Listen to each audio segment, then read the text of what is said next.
Hello everyone, my name's Stefan Botanist Cool, and today we are painting the Emplacements Battletech box. And if you guys are enjoying my mini painting, make sure to like and subscribe. It's free, it's easy, it's 2 clicks, and I can't thank you enough.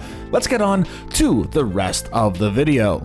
Let's get the colors out of the way. First and foremost, I used Doombull Brown, Mechanicus Standard Gray, and Gray Seer from Citadel. And from Army Painter, I used Uniform Gray and Orc Skin from the D&D collab specifically. These emplacements are going to be based on my personal design for the Mosswood Rangers, the military/mercenary branch of the company, the Planetary Preservation Project, that is my personal headcanon group within the Battletech universe. A half eco-terrorist, half national park system that spans the time roughly of FedCom, a little after, a little before, I don't know, somewhere around there. And their general paint theme is stone or brick covered in moss to symbolize that yes, nature is going to grow over whatever humanity does to it in the long run. All the towers, all the turrets, all that kind of stuff is going to be in stone, while the bunker is going to be a quote-unquote command bunker, if that makes sense. It's going to have that brick color in it and potentially even get a little more camouflagey or dirty.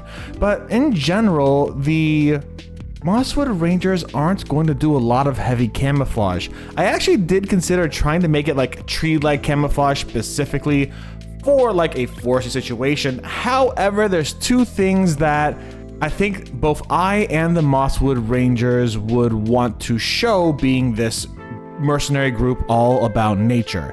First and foremost, I don't think they want to trick any native wildlife, including birds, into thinking that this is a form of sanctuary. Of course, birds are still going to probably roost and nest on the turrets, no big deal. However, to make it look like a tree, to make it look like a more attractive option for more wildlife to actively be around, is something I don't think the Mosswood Rangers want to actively and continuously encourage. Of course, there is going to be some form of wildlife in these national parks. Again, like the birds kind of hanging around and doing whatever birds do and what have you. But in reality, it's meant to be less attractive as a place for animals to consistently be at. Not that they won't be there, but to consistently be at, to make a forever home versus an actual tree. You know what I'm saying? And secondly, having big stone monoliths with very clearly like active turrets on there kind of fences off the area that the Mosswood Rangers actively wants to protect. Essentially, it's a deterrent for anyone coming in there illegally and a level of protection for those who are in there legally. It still is very much kind of like a pseudo public park system or a national park system or whatever it is that it is, but it also needs to scare off any invaders. Now, why does a public park system kind of need this kind of defense, right? Now, this is a question that I've been struggling with in my brain for a while, and I think the answer is really simple. A lot of the planets that the Planetary Preservation Project and subsequently the Mosswood Rangers would work with are border worlds. Worlds that have gone through hell and back. The most unfortunate of these worlds includes planets like Dove, which was put through Armageddon in the First Succession War and was deemed uninhabitable sometime in the 2800s. Absolutely devastated and absolutely destroyed.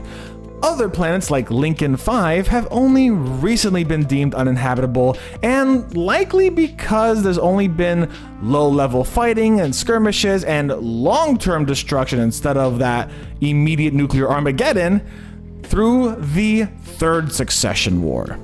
So telling a great house or a planetary government, hey, I want to come on here and make a park where we can talk all about the place's history and propaganda and yada yada, and I'm also contracted with some mercs that will do protection on your land as well. Ease your frustrations by protecting these portions of the world while you guys fortify your defenses in the politically strong areas is quite a sell. It's I mean, you want mercs, you want people to help you out, and hey, if anything, you have to put more propaganda into your education there with them as well. So it's a little bit of a win-win. However, turnovers might be a little frustrating if those border worlds keep getting turned over from neighbor to neighbor. I forgot to talk about the painting. I've been talking about my OC group the entire time. Well, first things first, standard Mechanist gray, base layer, then dry brush of uniform gray, orc skin, and gray sear. And then for the bunker, it was a mix of Doombull brown and standard Mechanist gray, and then I kept mixing those same colors going all the way up of all the different grays to add in a few layers here and there on the bunker, and it looks great. I think they look fantastic. I think they look awesome. So yeah, there we go. Bada bing, bada boom. There's the painting for the day. Maybe I'll share more about the planetary preservation project and the Mosswood Rangers later. It's something that I have been having a lot of fun imagining in my head, and I'm going to be writing down for potential zine releases later on. So I'll tell you more about that if that happens. As always, like and subscribe. Thank you very much for hanging out with me today. I hope you had a good one. Y'all stay safe, stay Botanist Cool, and I will see you soon. Bye, everyone.